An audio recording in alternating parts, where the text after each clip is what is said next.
My dear friends, welcome back to Nurses Profile Channel. AIIMS, All India Institute of Medical Science. இங்க இருந்து நமக்கு nursing officer கான vacancy வந்திருக்குது. அதுவும் எக்கச்சக்கமான nursing officer vacancy வந்திருக்குது.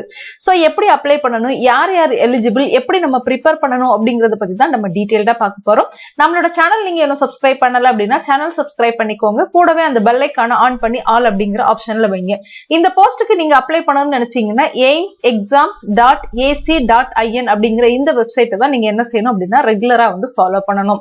All India Institute of Medical Science மூலமா தான் இப்ப ஜிப்மர்க்கான வேகன்சியுமே எடுக்கிறாங்க.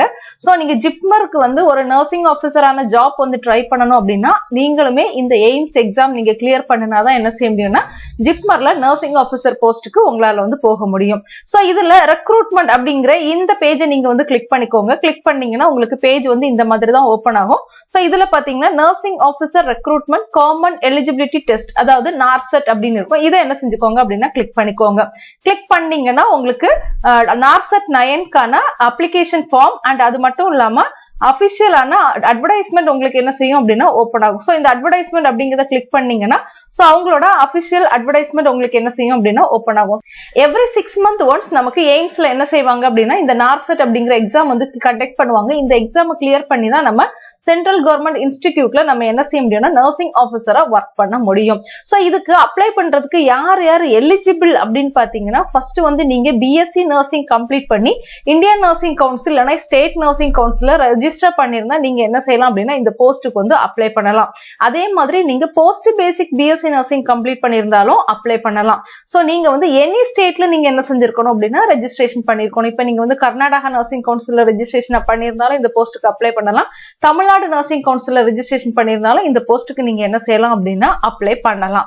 சோ அதே மாதிரி நீங்க diploma in general nursing GNM of nursing complete பண்ணிருந்தாலும் இந்த போஸ்டுக்கு வந்து அப்ளை பண்ணலாம். பட் டிப்ளமோ இன் நர்சிங்க்கு பாத்தீங்கன்னா 2 years experience in a minimum 50 bedded ஹாஸ்பிட்டல்ல உங்களுக்கு எக்ஸ்பீரியன்ஸ் வேணும்.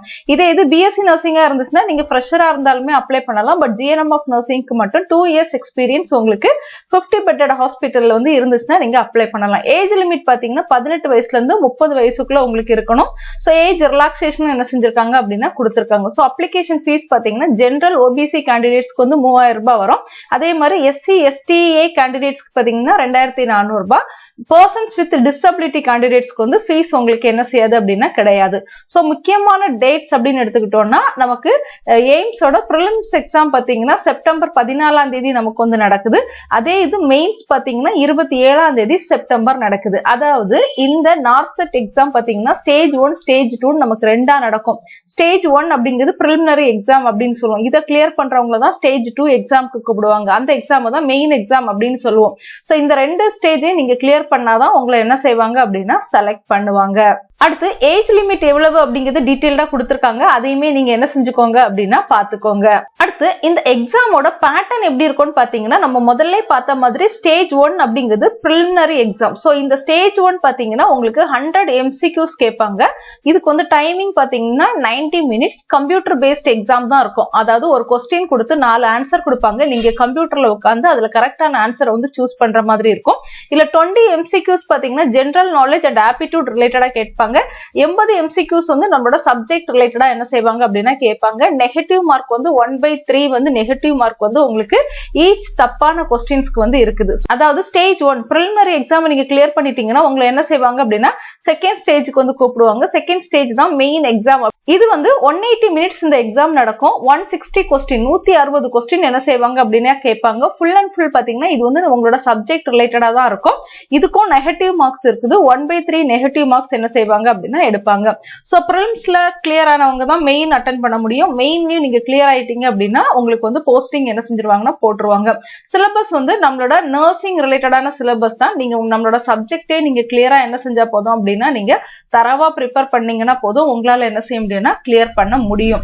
சோ எல்லாருமே என்ன செய்யுங்க அப்படின்னா அப்ளை பண்ணணும்னு நினைக்கிறவங்க அப்ளை பண்ணி ப்ரிப்பேர் பண்ணுங்க. சோ இந்த போஸ்டுக்கு அப்ளை பண்ணணும்னு நினைக்கிறவங்க எல்லாம் அப்ளை பண்ணுங்க. நம்மளோட சென்ட்ரல் கவர்மெண்ட் ஆப்பர்ச்சுனிட்டியை பொறுத்தவரையில ஒரே தடவையில நம்மளால என்ன செய்ய முடியாது அப்படின்னா கிளியர் பண்ண முடியாது. ஸோ 2-3 தடவை நீங்க அட்டன் பண்ணும்போது கண்டிப்பா உங்களால என்ன செய்ய முடியும் அப்படின்னா கிளியர் பண்ண முடியும். அடுத்து நமக்கு எங்கெங்க போஸ்ட் இருக்கு அப்படிங்கறத பாக்குறதுக்கு முன்னாடி மதுரை எய்ம்ஸ் வந்திருக்கா அப்படின்னு கேட்டீங்கன்னா மதுரை எய்ம்ஸ் வரல. பட் ஜிப்மர் என்ன செஞ்சிருக்காங்க அப்படின்னா இந்த போஸ்டிங்க்கு உள்ள கொண்டு வந்திருக்காங்க. ஸோ டோட்டலா பாத்தீங்கன்னா 3500 போஸ்ட் இருக்குது. ரொம்ப ஹியூஜ் வேகன்சி தான் இது, அதிகமான வேகன்சி. கொஞ்சம் ட்ரை பண்ணீங்கன்னா உங்களால என்ன செய்ய முடியும் அப்படின்னா கிளியர் பண்ண முடியும். ஸோ எவ்வளவு வேகன்சி இருக்கு அப்படிங்கறத இப்ப பாக்கலாம். டோட்டல் வேகன்சி பாத்தீங்கன்னா 3500 வேகன்சி. இது உண்மையிலே வந்து நிறைய வேகன்சி தான். நம்பர் ஆஃப் வேகன்சி இந்த தடவை வந்து நிறைய கொடுத்திருக்காங்க. ஸோ இதுலயே பாத்தீங்கன்னா மோஸ்ட் ஆஃப் த எய்ம்ஸ் வந்து கவர் ஆகுது. கூடவே நம்மளோட ஜிப்மர் பாண்டிச்சேரி, ஜிப்மர் யானமும் இதுல வந்து கவர் ஆகுது. இஎஸ்ஐ டெல்லி கூட நமக்கு என்ன செய்யுது அப்படின்னா இதுல வந்து கவர் ஆகுது. ஸோ டோட்டலா உள்ள வேகன்சியை நம்ம அன்ரிசர்வ்டு கேட்டகரிக்கு எவ்வளவு இருக்குன்னு பாத்தீங்கன்னா 1412 வேகன்சி. அதே மாதிரி நம்மளோட ஓபிசிக்கு பாத்தீங்க அப்படின்னா 984 வேகன்சி இருக்குது. அடுத்து நம்மளோட எஸ்சிக்கு பாத்தீங்கன்னா 522 வேகன்சி இருக்குது. எஸ்டியை பொறுத்தவரையில 239 வேகன்சி இருக்குது. அதே மாதிரி இவிஎஸ் எக்கனாமிக்கலி வீக்கர் செக்ஷனுக்கு பாத்தீங்க அப்படின்னா நமக்கு வந்து எவ்வளவு வேகன்சி இருக்குதுன்னா 343 வேகன்சி இருக்குது. டோட்டலா வந்து 3500 வேகன்சி இருக்குது. ஸோ அப்ளை பண்ணணும் அப்படின்னு நினைக்கிறவங்க எய்ம்ஸோட வெப்சைட்ல நீங்க போனீங்க அப்படின்னா ரெக்ரூட்மெண்ட் பேஜ்ல போனீங்கன்னா நார்செட் 9 கிளிக் பண்ணிக்கோங்க. இதுல கிரியேட் நியூ அக்கௌண்ட் அப்படிங்கிற ஒரு ஆப்ஷன் இருக்கும். இதுல போய் என்ன செஞ்சுக்கணும்னா ஃபர்ஸ்ட் நீங்க இந்த டீடைல்ஸ் எல்லாம் கொடுத்து உங்களை நீங்க என்ன செஞ்சுக்கணும் அப்படின்னா ரெஜிஸ்டர் பண்ணி ஒரு அக்கௌண்ட் வந்து கிரியேட் பண்ணிக்கணும். ஸோ அக்கௌண்ட் கிரியேட் பண்ணதுக்கு அப்புறம் மறுபடியும் இதுல லாகின் டு அப்ளைன்னு இருக்கு இல்லையா, இதை கிளிக் பண்ணி நீங்க என்ன செய்யணும் அப்படின்னா உங்களோட லாகின் ஐடி யூசர் ஐடி இதுல போட்டு நீங்க வந்து லாகின் பண்ணணும். ஸோ ஃபர்ஸ்ட் நீங்க வந்து உங்களுக்குன்னு ஒரு நியூ அக்கௌண்ட்டை கிரியேட் பண்ணி லாகின் அண்ட் பாஸ்வேர்டு கிரியேட் பண்ணி அதை போட்டு நீங்க என்ன செய்யணும்னா அப்ளை பண்ணணும். அப்ளை பண்ணிட்டு எக்ஸாம் டேட் பாத்தீங்கன்னா செப்டம்பர் 14 பிரிலிம்ஸ் கொடுத்திருக்காங்க. ஸோ எல்லாருமே உங்களோட ப்ரிப்பரேஷன் என்ன செஞ்சிருப்பீங்க அப்படின்னா ஆல்ரெடி ஸ்டார்ட் பண்ணிருப்பீங்க அப்படின்னு நினைக்கிறேன். ஸ்டார்ட் பண்ணல அப்படின்னா இப்போ இமீடியட்டா ஸ்டார்ட் பண்ணி அப்ளை பண்ணிடுங்க. தேங்க்யூ.